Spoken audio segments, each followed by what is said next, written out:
Hi guys, I don't know just yet the best way to set this up. It's not easy and it's a little breezy. Didn't mean to rhyme, sorry guys.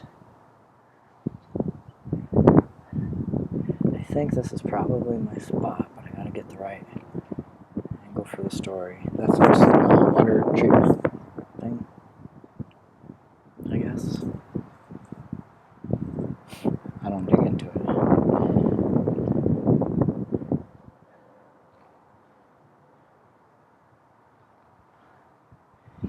So that's probably, the direct angle is probably not the best.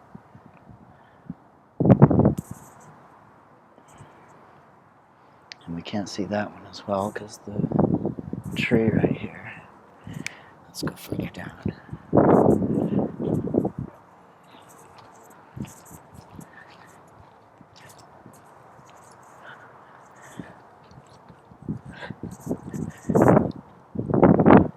It's pretty steep at points, but nothing like the cliffs in San Francisco.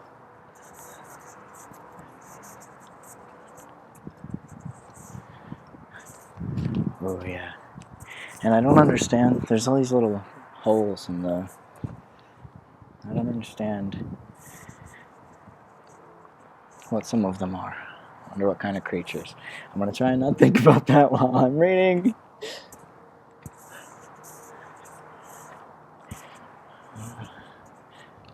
And I want to stop and show views, but it's not as easy holding a laptop and watching where you step. There's some rocks here that might be perfect, I hope.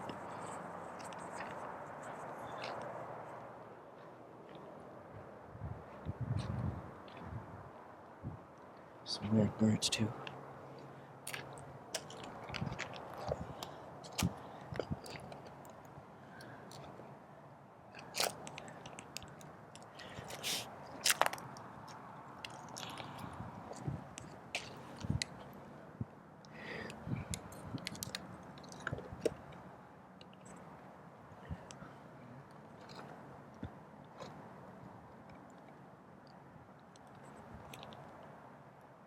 There we go. Ooh, but then where do I sit? Are there pictures? Yeah. I could sit here, but I'm pretty sure there's spiders and crap in that crevice. Those crevices and holes. Yeah. You only live once. Let's see if this will work. No, that works. I'm just gonna hold it up. Alright.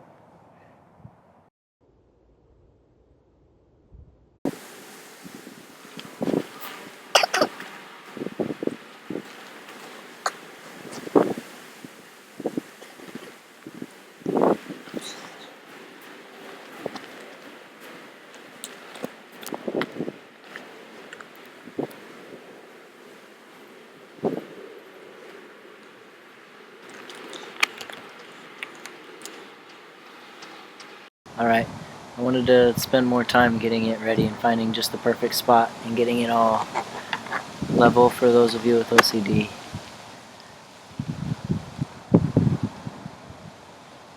But I don't think finding the perfect angle is going to be too critical. I think it'll do. It is October 1st. We're going to watch the sunset on a mountaintop and read a story. The story is Stickeen, John Muir and the Brave Little Dog. And John Muir is the reason that we have national parks.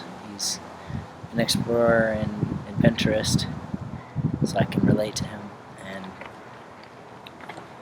when he was going through them, he saw all these wondrous places and wildernesses, and it was also the time of the Industrial Revolution, and people didn't see them as amazing, wondrous places. They saw not forests, but wood, and not rivers, or however, waterfalls even, but a resource opportunity they just wanted to take from the land. He fought, and long story short, that's why we have national parks rather than just more city and buildings and wood. We're going to read a book that he wrote because he was often sketching what he saw and writing. I bought the book in Martinez, California. That's where we're at. This is Mount Diablo. And in Martinez, California is also where at one point he lived, in a mansion actually, that is open to the public and is awesome. It's pretty cool to see. Late 1800s, which kids is very old. Older than Mama. Older than Mama's Mama. Mabel, probably. I think.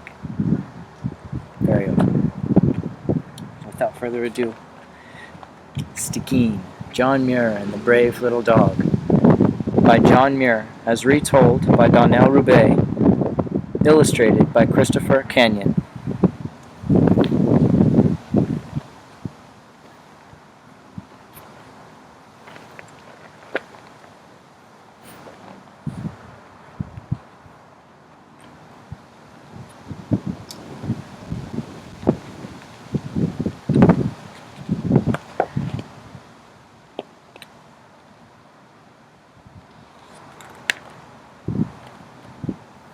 Dedication.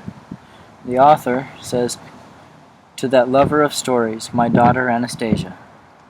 The illustrator says, "Dedicated in loving memory to my father and King, our beloved family dog." This story is true. The great explorer and environmentalist John Muir first met the little dog Stickeen while exploring in Alaska. This is the story of their most memorable adventure.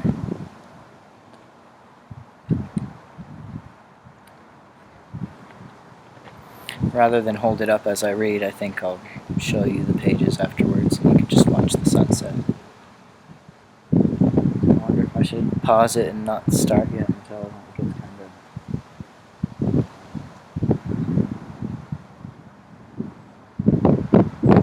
I'll pace myself, I guess. Should have done sound check. And warning, parents. This is a true story and is scary and blunt at points, like life can be, so I'd be advised.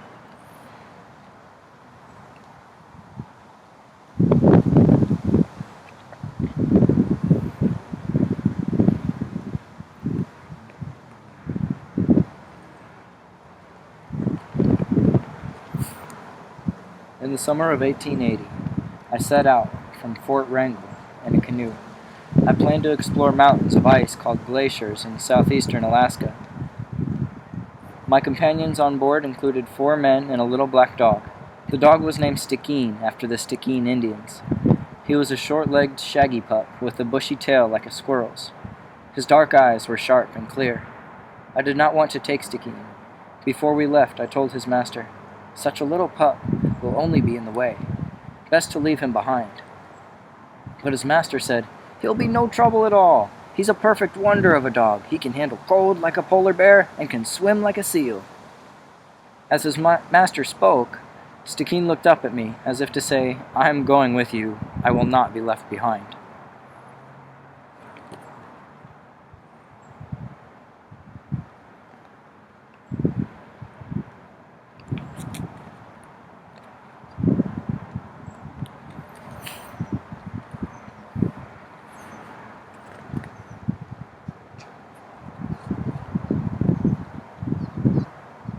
Our large and sturdy canoe floated down rivers and over waves, past islands and tall cliffs.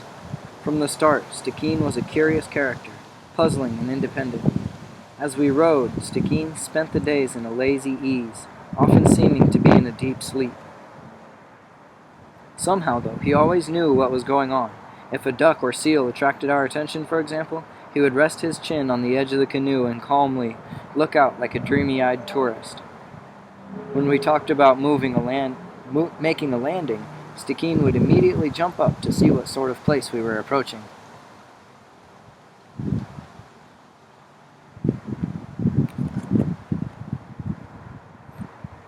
Before we even reached the beach, he leaped overboard and swam ashore. Stickeen was always the first one out of the canoe. Stickeen was also always the last to get in. He could never be found when we were ready to continue our journey. He refused to come when we called. Yet he was watching us from some secret hiding place, for as soon as our canoe set out, he would come trotting down the beach, plunge into the water, and swim after us. He knew we would stop rowing and take him in.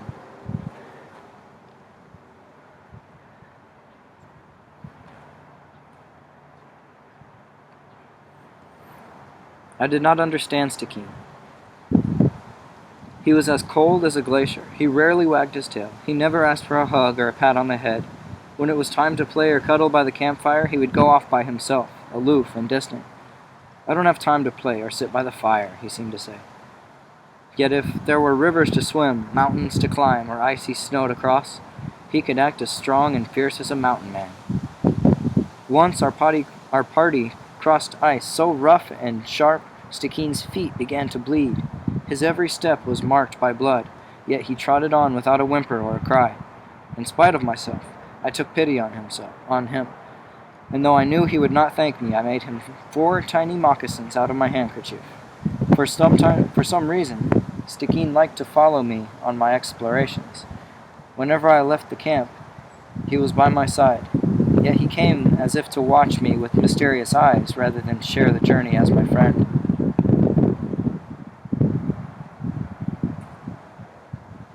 These little moccasins.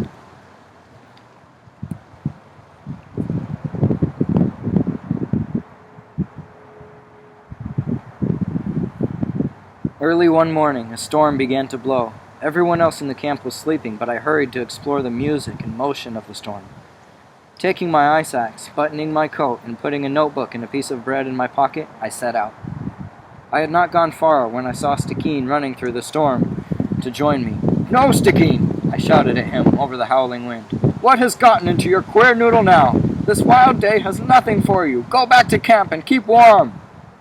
Again and again I ordered him back, but he would not leave. He simply stood in the wind, drenched and blinking, as if to say, Where you go, I will go." I could not shake him no more than the earth can shake the moon, so I pushed on. Stickeen trotted at my heels. That's when the storm was brewing, and that's him yelling, "No, Stickeen!" And that's Stickeen not listening to him say no.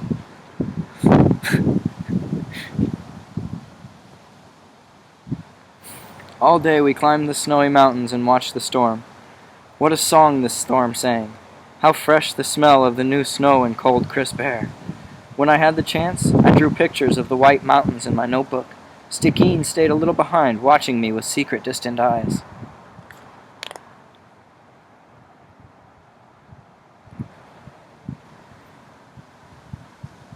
I like this guy. It's John Muir. As we continued our journey, we headed toward a large mountain of ice called Taylor Glacier. The glacier rose before us, huge and forbidding, like a great evil creature guarding a place no man had ever gone. I saw cliffs in San Francisco that were huge and foreboding, but nothing like that. I want to see something like that someday.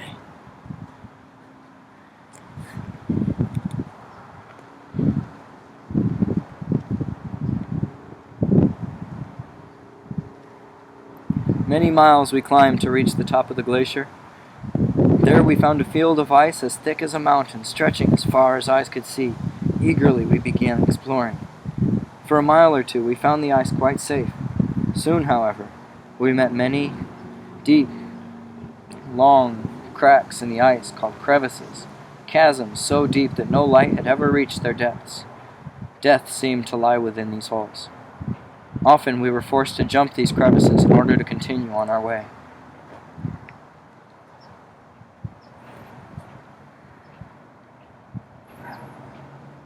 I saw cliffs like that. Death was certain if you slipped. One wrong move, and cliffs where like,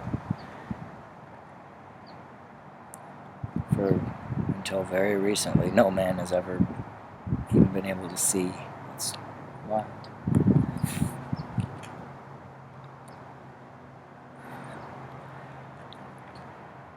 One crevice was so wide that after leaping it, I tottered for several seconds before falling forward to safety. As I rested after this jump, I could not help but reflect on how near I had come to death. I have often felt that to meet one's fate on a noble mountain or in the heart of a crystal glacier would be a blessed end to an adventurous life. I was sure, too, that I had had happiness enough for a dozen lives. Nevertheless, even the best death, quick and clean, laying so openly before me, was not easy to face. In contrast, Stickeen appeared untroubled. Though the crevices lay like bottomless holes before us, Stickeen showed neither caution nor curiosity, wonder nor fear. He sailed over each crevice like a flying cloud, then trotted on carelessly as if glaciers were his playground.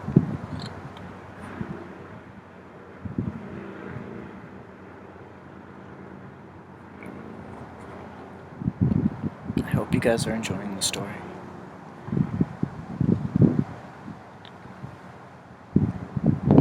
Just as day began to fade towards night, and it was time to return to camp, we were stopped by a very large crevice. Below my feet, 2 steep cliffs of ice stretched away from each other. I shook my head. This crevice must be more than 50 feet wide, my boy. Far too wide to jump. Stickeen grew quiet. He pawed the icy ground with his foot and looked up at me with wide, wondering eyes. Looking for a way to escape, I walked along that deep, wide ice canyon for almost a mile. Could we go back the way we had come? I wondered. No, we had come too far, and he'd crossed many deep crevices. I recalled the crevice I had managed to leap, but with no room to spare. I dare not risk jumping it again. Also, night was approaching, and the sky was dark with the snow of a new storm. Beyond all this, we were wet to the skin and hungry. Were we trapped, marooned on an island of ice?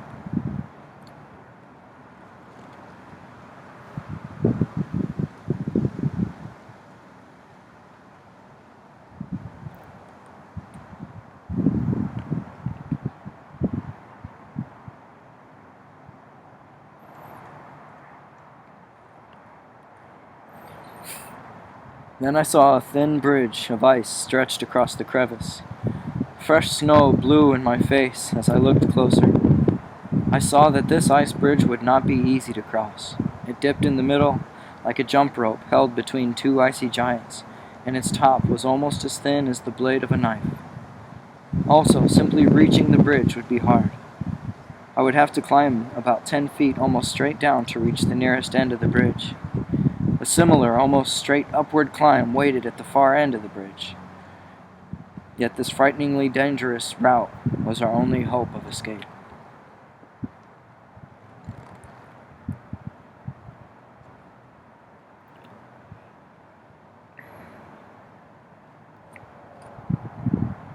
Stickeen pressed close to my leg.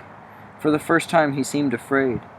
He looked at me and began to mutter and whine, saying as plainly as if speaking, "Surely you are not going to try to cross that awful crevice." "Hush your fears, my boy," I said. "We will get across safely, though it is not going to be easy. Often we must risk our lives to save them."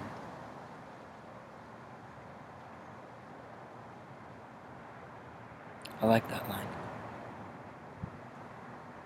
But Stickeen ignored my words. He only whined louder and covered his face with his paws.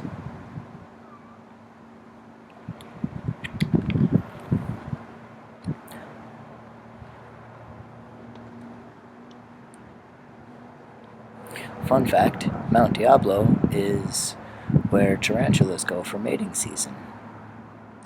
I learned that after coming back and telling someone about my mountaintop sunrise experience, and they said, "Oh, did you know?" Didn't know that, nope. And I know now, but I haven't seen any around. So sometimes I'll think about it like, well, I'm just sitting in this. I'll show you. I'll set it back up.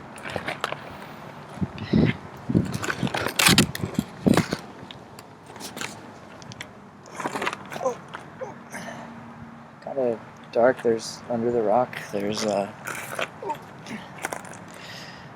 room, and you see all these little holes like that. It's something made, and I don't know what because I haven't studied it.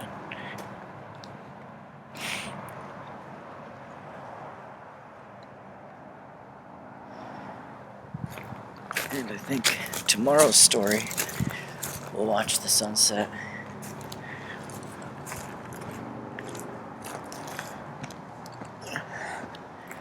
Watching over that area. Oh, I'll show you.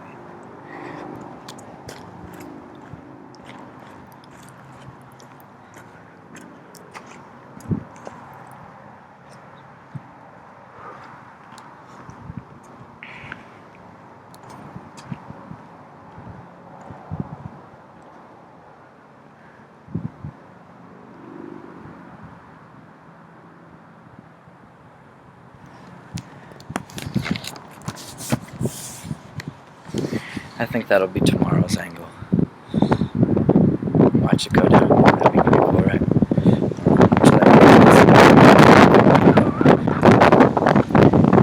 Chilly. I should have brought my jacket.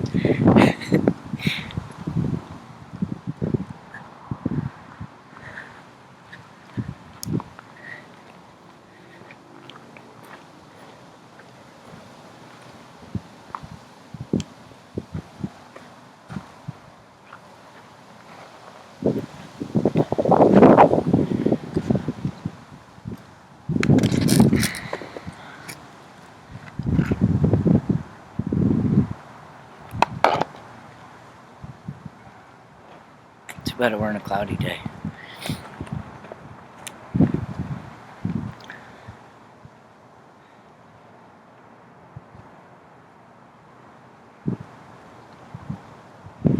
Alright. You ready to start up again? Shall we continue? I took out my ice axe to chip steps into the side of the glacier.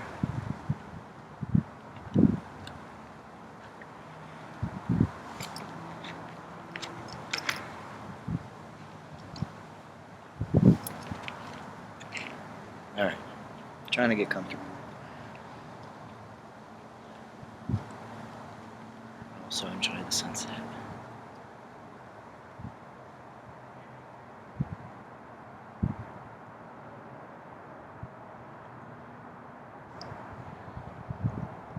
I took out my ice axe to chip steps into the side of the glacier, down to the ice bridge. Holding on to a notch in the ice with one hand, and using the steps I made, I cut more steps in the ice wall until finally I reached the ice bridge. On the bridge, I sat astride it, as if riding a horse. Slowly I inched my way across the bridge, cutting off its sharp top with careful strokes, and creating a narrow surface about 4 inches wide for Stickeen to walk upon. I dared not look down into the deep blue and white pit plunging beneath me. I kept my eyes only on the bridge of ice.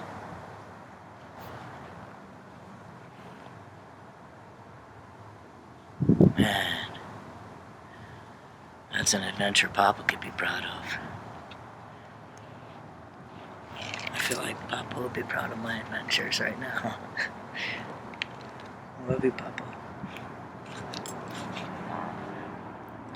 Reaching the end of the bridge, I was not yet safe. Almost 10 feet of ice rose above me. Weary as I was, I forced myself to focus. I began to chip handleholds and footholds in this wall of ice, chipping, climbing, holding on with feet and fingers in mere notches. Never before had I worked so hard. Sorry, I misread. Never before had I worked so long under deadly strain. How I got up that cliff, I don't know. The thing seemed to have been done by somebody else. A power I could not see or understand had replaced my own small skill and strength.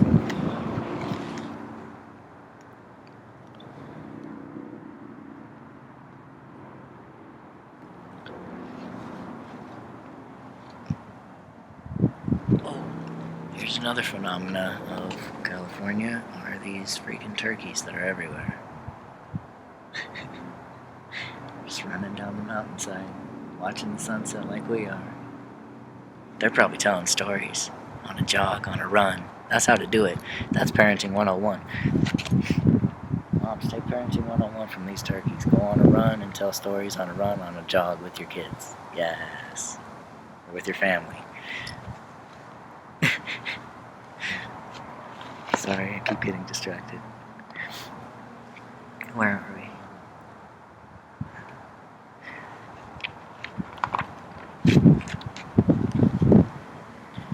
As soon as I reached safety, Stickeen howled louder than ever. As he howled, he ran about, searching for another way to escape. "The bridge is not as bad as it looks, Stickeen, old boy," I shouted. "You are small enough to walk across." Stickeen moved closer to the bridge, as if he would try. Then he lay on his back in despair, howling as if to say, "No! What a place! No! I can never go across that bridge!" "If you don't come, Stickeen, I will leave you," I said, pretending to leave by hiding behind a ridge of ice. He did not come. I went back to the edge of the crevice and called to him in a stern voice, "I really must go now! I can wait no longer! The storm is growing worse, and night is almost upon us!"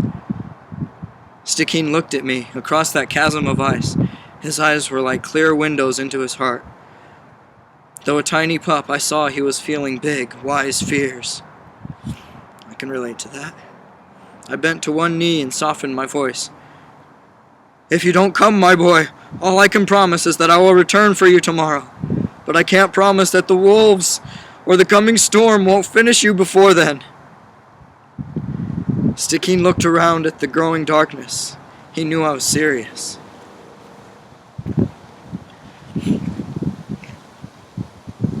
There's him, he made it. And there's the whole big one. This poor little Stickeen.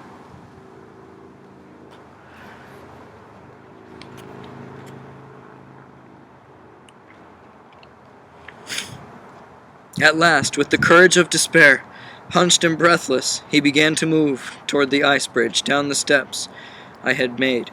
Stickeen's small body wobbled uncertainly on that almost vertical slope. Steep downward climbs are not easy for dogs. Stickeen reached the bridge safely. He stood before it and shivered. Snow swirled about him, touching his dark fur and clinging to his whiskers. He looked up at me as he stood at the beginning of the bridge, the deep abyss of ice surrounding him. "I am afraid, but I can be brave," I heard him say as clearly as I heard wind rushing past my ears. Then, very slowly, he lifted a front paw and carefully took one step. Just as slowly, he lifted a second paw. Another step. Lifting his feet carefully as if counting each step. 1, 2, 3, 4. Stickeen walked ever so cautiously. Longing to help, I kept my eyes upon him, as if they had the power to keep him from falling. He reached the end of the bridge, but he still had that climb, that second almost straight slope. There's him on the bridge, step by step, and he had that steep slope. On the next page.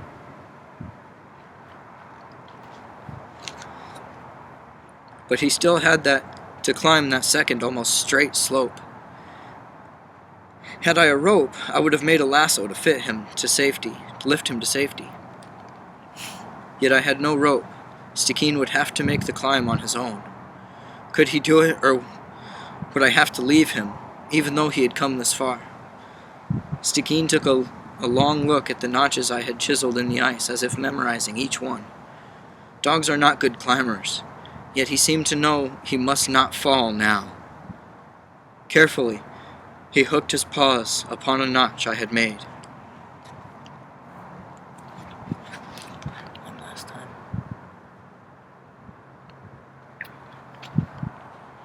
I hope you guys are enjoying the story and the sunset. I love you and I miss you. I hope you guys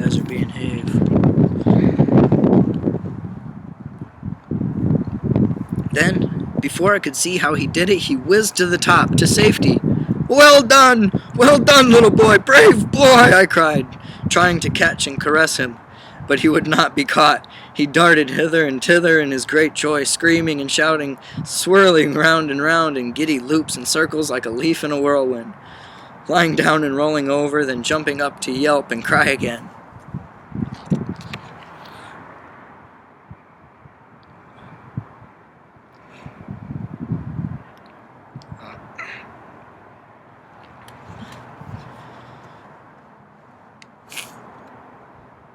I ran to him to shake him, fearing he might die of joy. He ran off 200 or 300 yards, his feet in a mist of motion. Then, turning suddenly, he rushed at my face, almost knocking me down, all the time screeching and shouting as if to say, "Saved! Saved! Saved!" Stickeen seemed ready to celebrate for the rest of the night. Yet we had far to go, and it would soon be dark. I finally persuaded him to continue our journey. On we went, filled with the joy of triumph. Stickeen fairly flew across the snow. Not until dark did he settle into his normal, steady trot.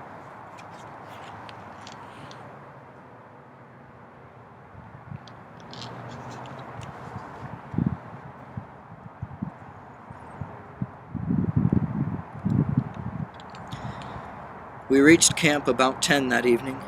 We found a big fire and a supper that included wild strawberries. But we lay down, too tired to eat much. Thereafter, Stickeen was my true friend. During the rest of the trip, he never went off alone. He stayed by my side and always tried to keep me in sight. At night around the campfire, he would come to me. No longer were his eyes mysterious, distant, aloof. He would rest his head on my knee and touch my hand with his tongue. Often he caught my eye and seemed to say, "Weren't we brave, you and I? Weren't we very brave out there on that glacier?"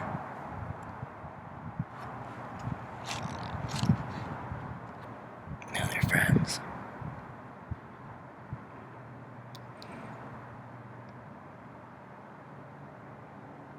Here's the wild strawberries.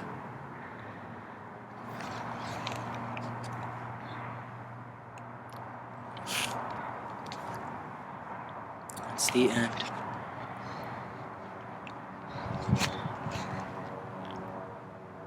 I like the art. The illustrator did a great job. This story was a favorite of John Muir's. He told it many times around campfires and around his dinner table at home. Muir's young daughters, Wanda and Helen, often requested this story.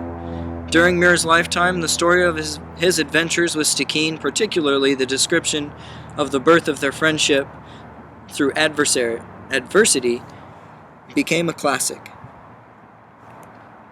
After his explorations in Alaska, John Muir went on to write about environmental issues, to establish the Sierra Club, and to help preserve Yosemite as a national park. Muir received many recognitions for his work. One of these was the creation of Muir Woods National Monument in Northern California. But what of Stickeen? Shortly after their adventure on Taylor Glacier, Muir and Stickeen explored a second glacier, a glacier later named for Muir. Stickeen's owners, however, were the Reverend S. Hall Young, a missionary and a good friend of Muir's, and Mrs. Young. Because Stickeen did not belong to Muir, it was inevitable that the two must part.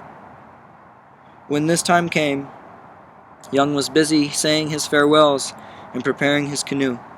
Muir, who was to stay behind, settled himself on a coil of rope on the wharf with Stickeen between his knees.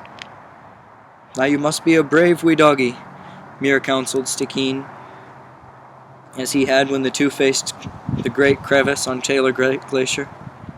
Stickeen wagged his tail as if to say he understood, yet his despair was great and clear in his eyes. Later, someone came to carry Stickeen to the canoe. Painfully, Muir watched as his little friend cried and struggled and reached for him. As Young's canoe rowed away, Muir stood on the wharf, gazing after his small partner. Until the canoe passed from sight, Stickeen leaned out. out of the boat, calling to the man who had become both his hero and his friend. John Muir never saw Stickeen again, yet he never forgot the dear little fellow.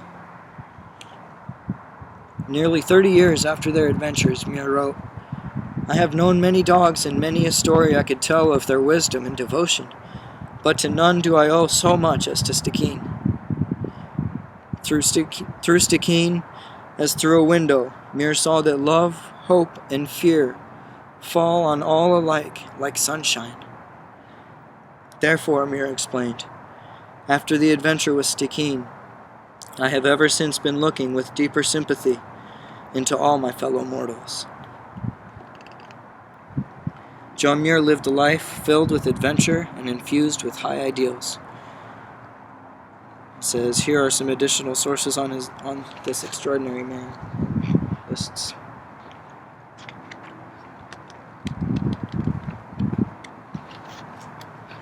Small artwork. There's John Muir.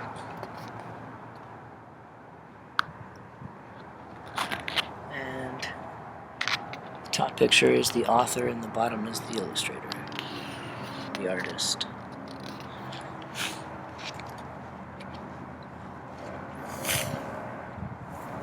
John Muir's deep love for the natural world helped inspire the present-day environmental movement. Millions of people today have a deeper connection with nature as a result of Muir's passionate writings and intense adventures. Donnell Rubay discovered the adventure of Muir and Stickeen during a visit to Muir's home in Martinez, California. Believing that today's children would like to meet Muir and his small friend, she retold the story for a modern audience. Rubay formerly taught high school English and social studies. Before teaching, she practiced law. She lives in Benicia, California with her husband and daughter. In his research for this book, Christopher Canyon traveled much of John Muir's Alaskan route of 1880. Christopher is the illustrator of many award-winning children's books, including The Tree in the Ancient Forest, and most recently, is adapting several John Denver songs for children, including Sunshine on My Shoulders, Ancient Rhymes, A Dolphin Lullaby, Take Me Home, Country Roads, and Grandma's Featherbed. Christopher often visits schools where he is a favorite among teachers and students alike.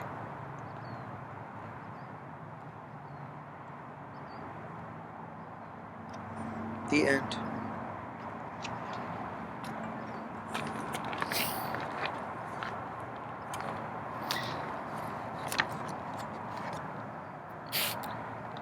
See if I can.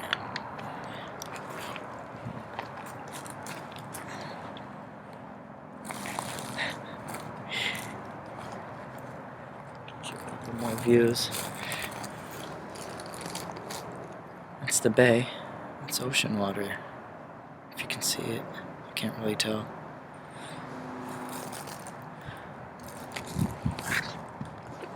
That's it, guys. So I hope you like it.